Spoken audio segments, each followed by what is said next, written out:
Issa Chiroma a fait la tôle. C'est pas moi qui l'ai mis en prison. C'est pas moi qui l'ai fait arrêter. C'est Paul Biya. Il fait quoi là? Il y a la séparation des pouvoirs. En plus de ça, Issa est un garçon normal. Il ne se prend pas pour Jésus, ni pour notre Dieu, ni le nom gay. Il n'est pas un homme gay. Et ça, je vous le promets, moi, si jamais il est élu et qu'il est président, le 12 octobre, doit se prononcer. C'est parce qu'il sait que c'est le peuple qui a le pouvoir. C'est la haute politique, mais aussi la basse politique, la souterraine. Ah oui, il est tout sauf l'unité. Dans une république où c'est nous qui l'avons élu, ces villageois, camarades villageois disent qu'il est le nom Guy. Ils disent ça devant nous. Ça veut dire que c'est notre personne. C'est nous qui mangeons, vous non. Et quand vous savez ça, vous ne pouvez pas en vouloir à Issa. Les ordinateurs PB qu'il avait donnés déjà avant, vous savez, ce que ça vous a coûté? Plusieurs années de votre avenir à tirer le diable par la queue. Aujourd'hui, nous accueillons un invité de marque, une maman pour la communauté, une avocate de grande envergure. Elle a écrit son nom dans les livres de l'histoire du Cameroun en or. C'est une haute personnalité. Je vous présente Maître Alice Com. Bonjour maman. Bonjour mon fils. Comment vous allez? Eh bien, ça va très bien, je vous attendais. Ok.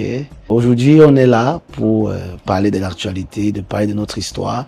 Vous êtes un invité spécial pour un peu plus d'histoire, parce qu'à travers notre chaîne, nous, on essaye de parler de qui nous sommes et de où nous allons. Je vais une fois sauter dans le vif du sujet. Ma première question, c'est pourquoi vous avez décidé de soutenir Issa Chiroma Bakary et à cet instant précis, pourquoi? C'est une question qui a sa place dans le débat public. C'est vrai que c'est la première fois que les gens savent que je connais Issa Chiroma. Parce que j'ai beaucoup plus parlé de Maurice Kamto, des problèmes concernant l'élection. Et pendant que je parlais de Maurice Kamto, je ne parlais pas de Issa Chiroma. Et personne ne pouvait nous dire qu'il sera plus tard candidat à la présidentielle et puis quelqu'un qui fera une campagne électorale, c'est-à-dire qui fera appel aux citoyens et des meetings en conséquence. Bon, s'il n'y avait pas eu ces meetings, s'il n'y avait pas eu cette élimination de Maurice Kamto, peut-être que je serais en train de parler de Maurice Kamto. Malheureusement, le pouvoir a fait ce qu'il a fait. Il a éliminé tous les candidats qu'il pensait dangereux pour lui, dont en première ligne le pauvre professeur Maurice Kamto. Et on nous a laissé en face d'autres candidats, dont M. Issa Chiroma. Il se trouve qu'en tant que citoyen, une vieille citoyenne, je suis là depuis longtemps, j'ai peut-être 4 ans seulement de plus que Chiroma.